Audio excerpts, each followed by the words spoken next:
This is Software Engineering Radio, the podcast for professional developers on the web at se-radio.net. SE Radio is brought to you by the IEEE Computer Society and by IEEE Software Magazine.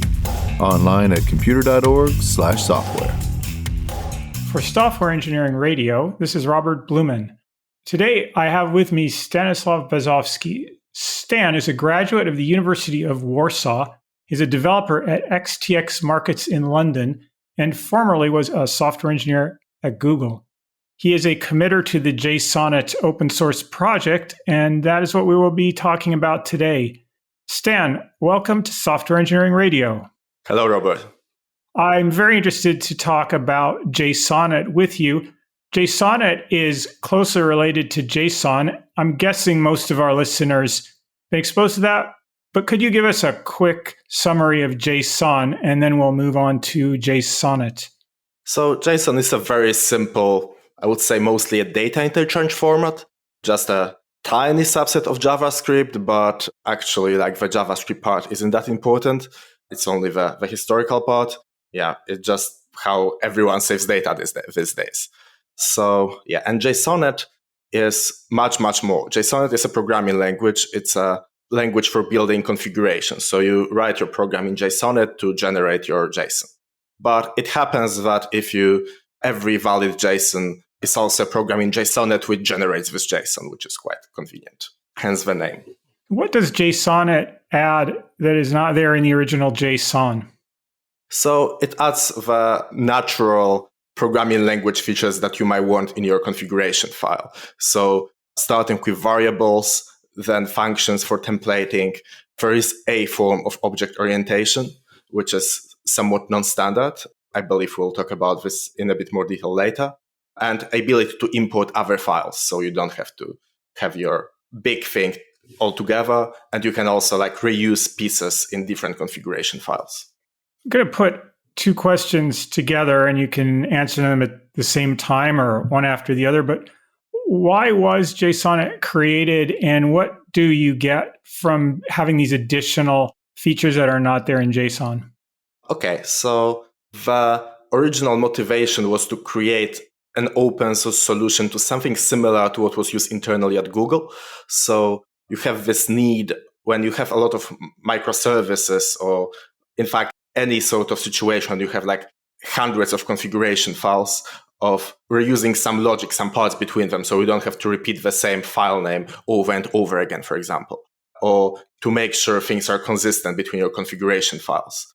And Google has an internal language for this purpose, but around the time when Kubernetes became popular, they've had an idea to create an open source language, sort of like that, with some lessons learned. So I would say better structured in some ways, though actually quite a bit different in the implementation. And yeah, so in 2014, JSonnet started as a 20% project at Google.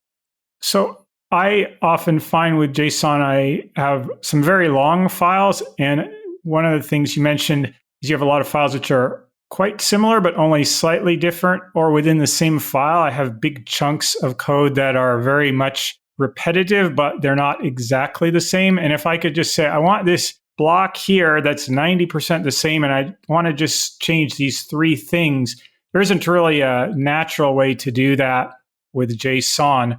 But a programming language should enable me to do things like that, where I could have a chunk of code and then I reuse that code.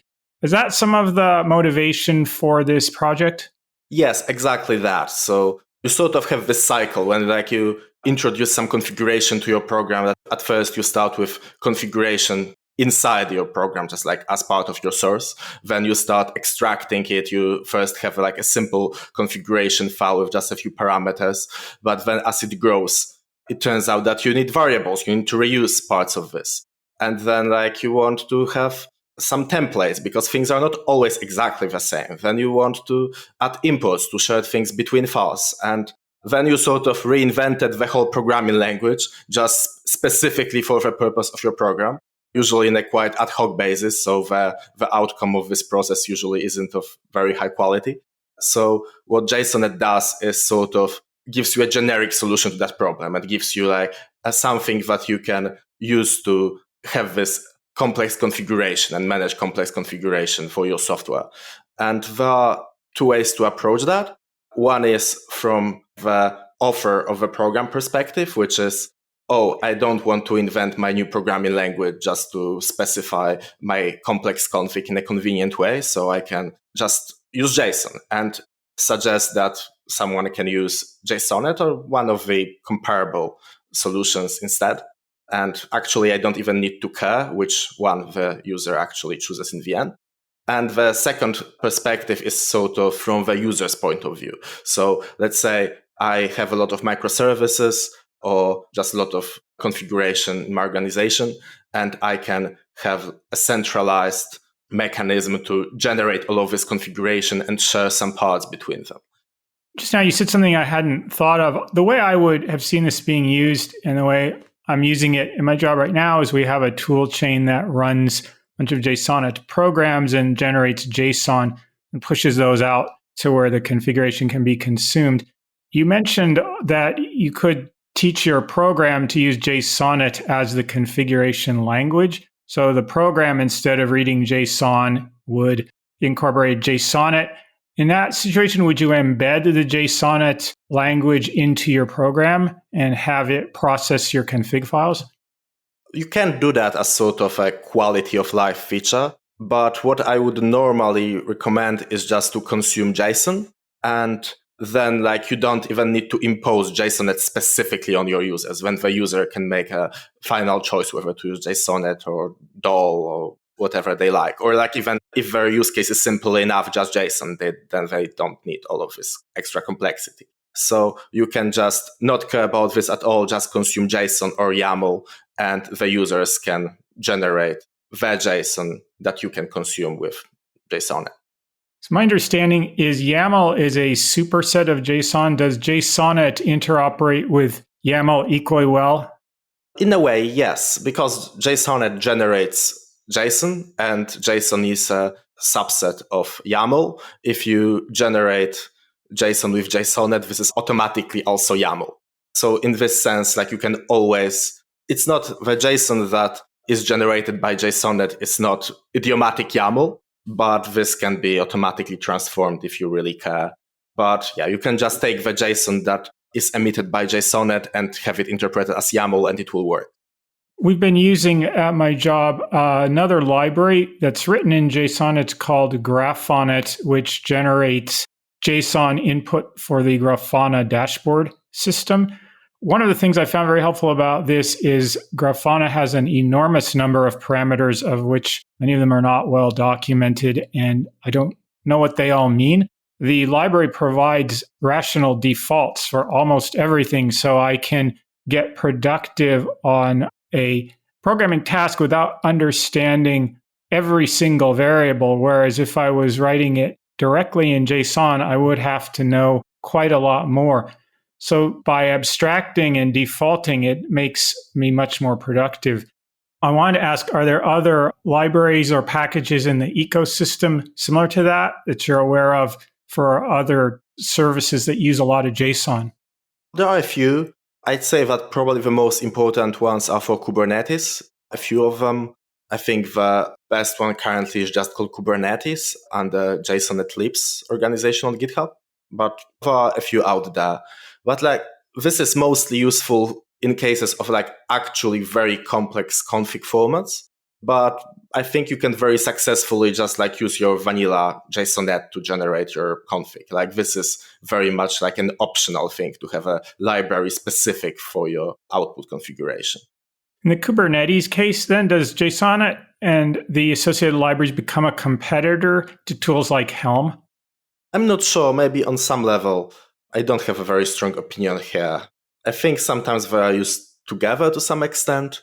I'm not sure. Could I, for some reason I didn't like JSONet or just trying to make a point about something comparable to this, could I do all my programming in my favorite language, whatever that is, let's say Python, which has data structures and has all the programming language features, and then at the end export to JSON? What would be the pros and cons of that versus JSONet? Yeah, I think this is a very valid approach. why would you want to use JSON instead of like whatever you are currently using? So there are a few things. So first, if your language is something like C++, then there's a lot of boilerplate, just like managing these extra files. Things like the way you express JSON is just not very ergonomic. So it's much easier to, especially in the like fairly lightweight configuration, when you use it most or less, here is my JSON output with just these few things being changed dynamically. In such cases, just JSonnet offers you much better like day-to-day developer experience. And second thing is hermeticity. And this is sort of a funny feature because this is about what we don't do rather than what we do. It is a guarantee that JSonnet won't randomly read some files or have any additional side effects. So in principle, you should be able to take your whole JSonnet code base, run it 5 years from now on a completely different architecture, and get byte for byte the same result. And there are no hidden dependencies. JSonnet programs cannot just, all of the files that JSonnet can access is known statically. I've heard this word before. I had to look it up. The word hermetic in dictionary.com, a hermetic seal ensures perfect waterproofing. Yeah, this is what we are getting at. So the idea is you can think of JSonnet program as a mathematical function, not only in the implementation detail sense, but there are actually no side effects, no unexpected interaction with the file system or the network or anything like that, which in general purpose language, that would be a fatal flaw. But for configuration language, you don't really want all of these things to be happening. So you have this separation. You have well-specified inputs, which produces your well-specified output. So where I think you're going with that is if you run a Python program, it can pretty much do anything you want. And in security in the supply chain, we really want things that cannot do anything they want because they could do a lot of harm. I wouldn't stress the security aspect here. I would say it's mostly about making things understandable because normally config files are not super well tested. And also there's really no need for all of these extra interactions. Usually it means that someone is taking some weird shortcuts. But actually you want what determines your configuration to be very well understandable. And also you might want to run it in your CI environment or something like that. And then all of the extra dependencies on the environment it runs in are potential headaches. So this is the primary motivation. In terms of security, well, I would say that yes, it's safer to run arbitrary JSON than run arbitrary Python, for example. This is still a programming language, and this is still arbitrary code execution, which may take arbitrary amounts of time. So treat JSON code as code, not as data. I want to move on more now into the language itself. What does a JSONnet program look like? So the simplest JSONnet programs look like just JSON, but then you can add a few additional things. So the most important one, I'd say, is functions and function calls. So you can just define your own function, which effectively parameterized part of your JSON, then reuse it in multiple places. Variables are even more basic than you are just specifying one specific thing. How do you run a JSONnet program? What happens when you run it? So normally JSONnet programs are run in one of two modes. One is just you run the JSONnet command and you specify all of the extra inputs that are injected. As I said before, it cannot just reach out for things. So you need to pass everything explicitly. And then it's going to evaluate the expression that your program is and output your JSON. Or in fact, there's also a mode which lets you output arbitrary strings. So for generating any other config files. So unlike a general purpose programming language, you don't have to say print F or any type of output command. The purpose of the program is to produce its output, which is JSON. And that's what it does every single time, correct? Exactly. It doesn't necessarily have to be JSON in the output. It can also be any other data, but it is JSON by default. So if you just have a program which consists on a single string, the output will be a JSON string. But if you run it with -s, then it will actually output that string as just not as JSON without the quotes. So this is how it normally works. There is also a library API. So you can also call it directly from your programs. And then, you don't use the command line interface, but it's pretty much in that case, it has an API. Then in what different programming languages support that API? So there are a few. There is a C API, which is, I would say, the most generic, and you can use these bindings from whatever you want. There are also C++ bindings. There is a Go API. There is an alternative implementation in Rust. I'm not sure if it has Rust API, but I would guess it has. There is also a Scala implementation with API for JVM. Like a lot of programming languages these days, it incorporates ideas from all over the programming language map. So we could discuss some of these different concepts. One is that it is largely declarative. Could you delve into that a bit? So I'm not sure what you're getting at with declarative, Okay. but what I can say is like it's pure and the order of evaluation doesn't really matter. So you pretty much think of the program mostly as a function, like a mathematical function. And you think of everything in terms of its definition. So in that sense, it's declarative. So like you're not thinking in terms of, hey, here is a program which tells the machine to do this and then that and then something else. You're saying, oh, here is a value which consists of these parts. And then it's up to JSONnet interpreter to evaluate them in a reasonable way.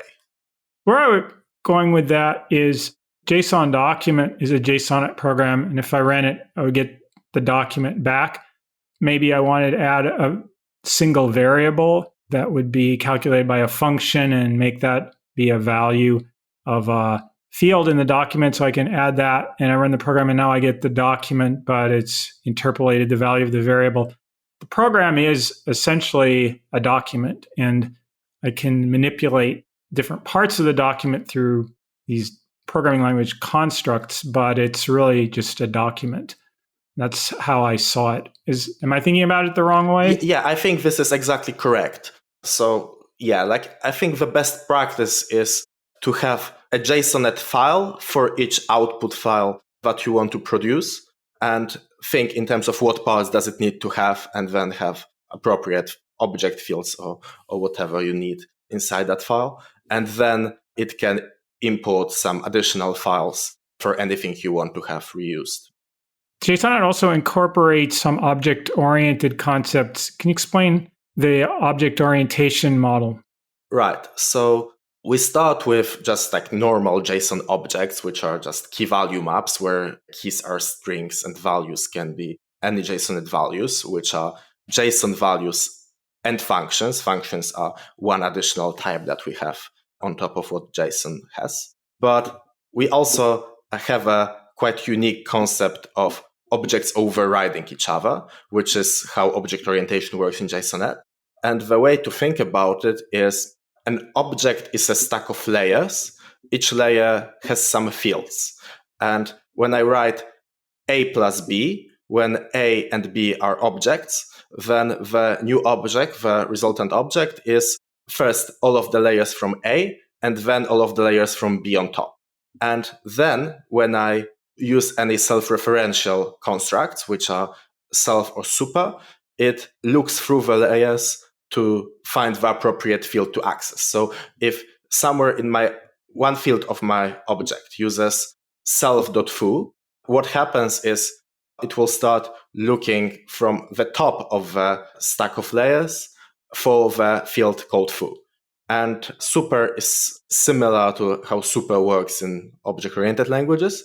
And in the stack of layers terms, it starts looking for your super.foo in the layers below the current layer from which it is called. So it is a mixin-based inheritance model where you can treat every single object as a mixin. So there are no declaration in JSONnet whatsoever. Everything is just an expression. So this is how you can get inheritance without any declarations.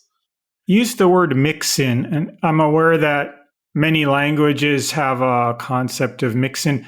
Can you explain a bit more? What do you mean by mixin within JSONnet?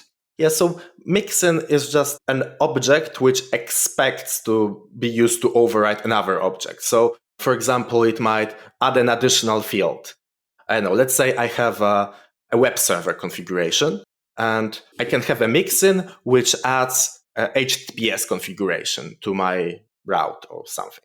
And it can refer to the fields from the whole object. So in order to add HTTPS, then I might need to add some additional keys and values that are not in the base object, or maybe I might have to change the way something is done in the base object. And it's possible to both add and change things with mixin. Is that right? Exactly. You can either add new fields or override existing ones.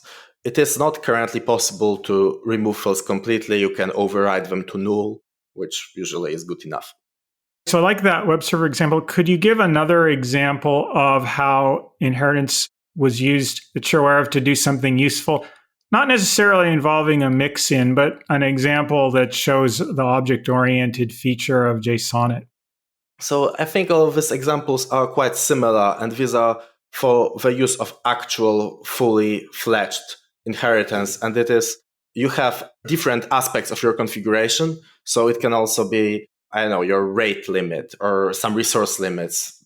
Depends on what you are trying to configure, obviously. And one style of writing JSonnet is to combine a bunch of mixins. Each of these mixins is responsible for one aspect of configuration, and then you can just use the operator plus to combine this into your final full configuration. And depending on your use case, you might find the same mixin could be used across different root documents. Is that right?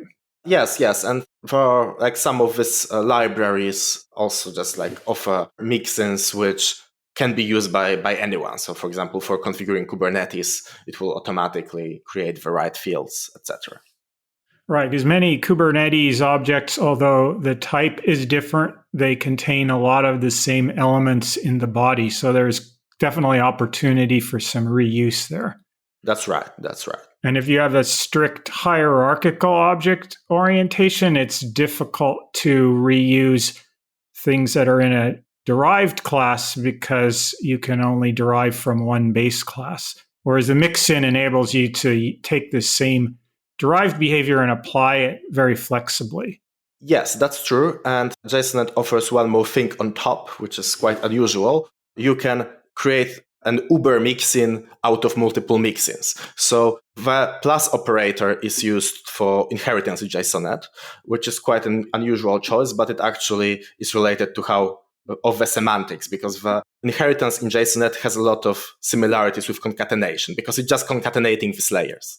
So it's an associative operation, and you can build all of the mixins you need before you add it to the actual thing. You don't need to start with the base layer and then add it one by one. You can combine them together first.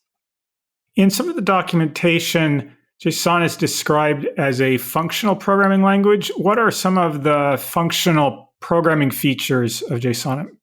Yes, I think it's more functional than object-oriented, especially when used well. So the primary functional characteristic is purity. So you structure your programs by writing expressions with evaluate to a single value. There is no mutable state whatsoever. And I would say that the default way of how to parameterize things is by introducing functions. So you can, in fact, wrap any JSonnet expression in a function and parameterize it this way. And because like JSonnet programs are composed entirely of expressions, this is actually very powerful. You can take your entire file, wrap it in a function, and now you have a parameterizable module. Does it accept functions as arguments to other functions? Yes. Functions are regular values. You can pass them around freely. They're completely first-class objects. The only thing you cannot do with functions is you cannot print them out or compare them. So, but this is quite expected, I believe. In the documentation, there's a section about the lazy semantics that you can modify something while you're creating it. Can you explain how that works? Yes, so JSonnet is a lazy language, and that means that every expression is evaluated only at the point when it is needed. This is similar to how Haskell works, for example. but it's not actually like anything esoteric. The main benefit of that is you don't need to worry at all about order of how you define things. You can have one object field which refers to another object field. So let's say you start with a simple JSON object with no extra logic whatsoever, and you start parameterizing it. And you decide that one field should depend on the value of another field. You can just do that. And you don't have to worry about, but which field is actually created first. As long as there are no actual cycles in the definitions, it will all just automatically work for you. And how is that helpful? Or can you give an example of what you might do with that? I'd say it's mostly just a quality of life thing, because technically you could always just extract things in the right order, but you don't have to think about this at all. You can extract every definition you have in your code to a variable, and you don't have to worry about, but actually this needs something which is defined later. And this is especially important when the data is deeper. So you have objects which have objects as its fields, which in turn have objects as fields.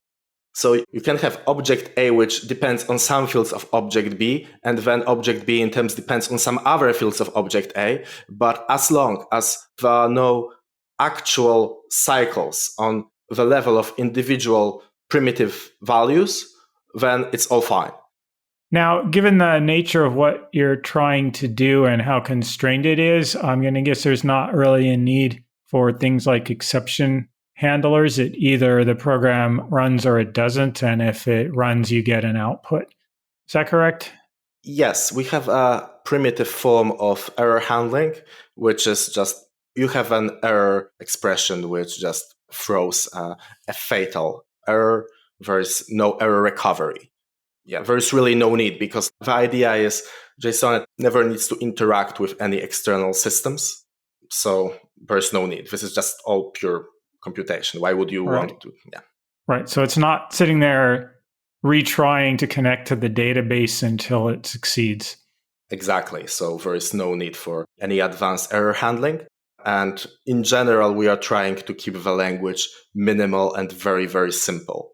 So if something isn't needed, it's not there. Now, covering the language features, I want to go into the tool chain. You mentioned before that there is a jsonnet command that you can run it. Are there other auxiliary commands, like is there a formatter, package manager, any other parts of the ecosystem? Yes, so the format is a very important one. So it's normally distributed together with the JSonnet interpreter. It's called JSonnet FMT, and it has a few configuration options, but it's also a bit opinionated. And there's also a linter which actually was a bit of an engineering challenge because we have no types whatsoever, and yet we have fairly complex structures to work with. And field names of objects can be calculated dynamically, but usually aren't. And to deal with all of that, a special linter was created, which sort of constructs a set of equations on sets for each value in the program, and then tries to solve which values can appear in different places of the program. And mostly it catches things like using a field which doesn't exist. Can you think of any other types of errors that the linter could find? It can also find some classes of infinite loops, and things like unknown variable names are caught by the basic interpreter. So in fact, all of the usages of variables are always statically known. We talked a little bit about there is some ecosystem of libraries. Does JSonnet offer a package manager? So there is a third-party one. It's called JSonnet Bundler. There is a bunch of packages available. It's not super mature yet, but it works. And to the extent that you actually need libraries, I think it's pretty good. Is there any type of testing framework, or whether you say yes or no, how do people go about testing JSonnet programs? So there exists a testing library, but I would say the number one way to test JSonnet programs is through technique called golden testing. So you would just save the value of your output, of known good output, to a file. And then whenever it changes, you would just inspect the div in the output.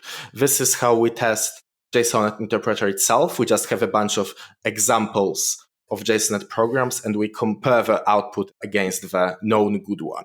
But in some cases, it's easier to have something more akin to unit tests.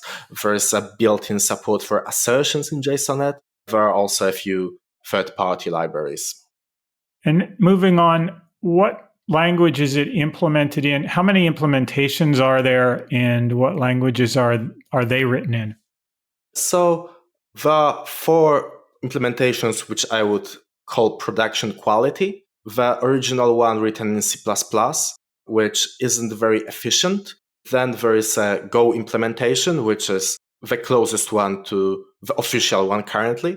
This is the one that I spent most of my time on. There is also an implementation in Scala created by Databricks. I haven't used it, but it's known to be quite fast. There's also a new implementation in Rust called jsonnet. And if you're wondering why there are so many, it's because JSONnet is a language with, first, a very simple language, then it has a well-defined specification. There are actually formal operational semantics for the language on the website. So you should be able to know exactly what every construct does. So it's actually, I think it's possible for a decent engineer to write an acceptable implementation of JSONnet within months.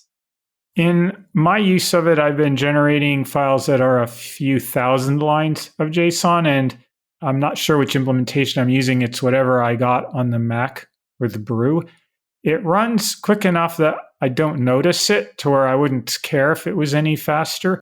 Has there been any benchmarking, or maybe you could just speak from experience of how long does it take to run for different size of either input code base or outputs? It's hard to say generally, other than it is still pretty slow, even the fast implementations. So performance was never a major goal, because it's just for generating configuration. So as you said, in many cases, it's not noticeable either way. And I'm not sure about Homebrew, but it might be using actually the original slowest implementation of them all. But once your output is big enough, once you have, for example, 1,000 JSONnet files, then it can become a bit annoying. So actually the motivation for creating the Scala implementation, which was chronologically the second one, came before the Go one, was just to make it faster. These different implementations, are they all at the same stage of maturity, or are you still seeing much traffic in terms of issue reports on any of them? So I have most familiarity with C++ and Go one, which are the sort of official ones. And by official, I mostly mean that they are maintained by Dave, who is the original author of the language. And we definitely still see issues. They are about smaller and smaller things, like additions to the standard library, or actually creating these external tools. So JSON linter was a 2019, really 2020 addition. And we still see a steady stream of PRs, but the language itself doesn't change very much. This is mostly about the additional tooling, extension of the standard library, etc. Standard library, now I realize I wanted to ask about that, so I'm glad you mentioned that. What are some of the offerings of the standard library? These are mostly very obvious things that you would expect in the language. So min and max functions, some basic string manipulation, splitting strings by a dot if you need to, converting ASCII to uppercase, parsing various values. You can parse JSON, parse YAML. There are also some functions which let you automatically produce various formats. So you can produce an ini file, or a Python object, or in fact a JSON but within your program. So in some cases, some weird formats require some JSON embedded as a string. So yes, you can do that, ugly as it is. Or XML or TOML. I think these are the ones that we currently include. Yeah, some array functions, basically what you would naturally expect, but without anything that relates to external interactions, because that's not allowed in JSONnet. So no files, no network. You haven't mentioned some of the functional programming primitives are in the standard library, like map and fold. Right. So these have usual definitions. So you can write JSON programs in the standard, like functional way with all of the usual goodies. Is the standard library is any of it implemented in JSonnet, or is it all implemented in the language of the implementation? So historically, almost all of the standard library was implemented in JSonnet.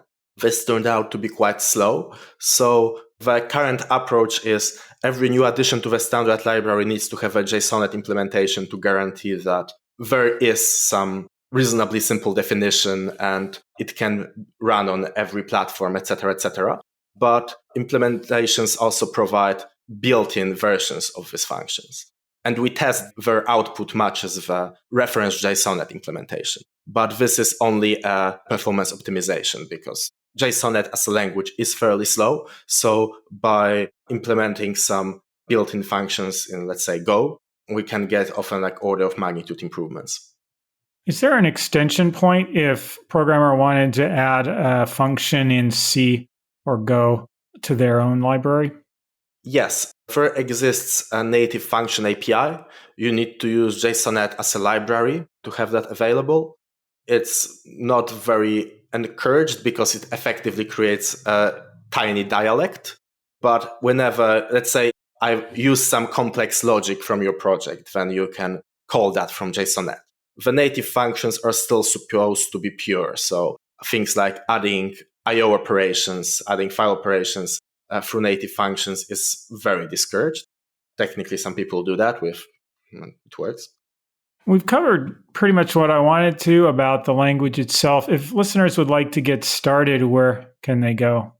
So to start using the language, the best place is jsonnet.org. You can find pretty much everything I said, only much more clear. And we have a bit of an interactive playground, so you can see how exactly it works on some examples. You can play with them, change something, see how it affects the output. There's a tutorial and a very detailed language reference.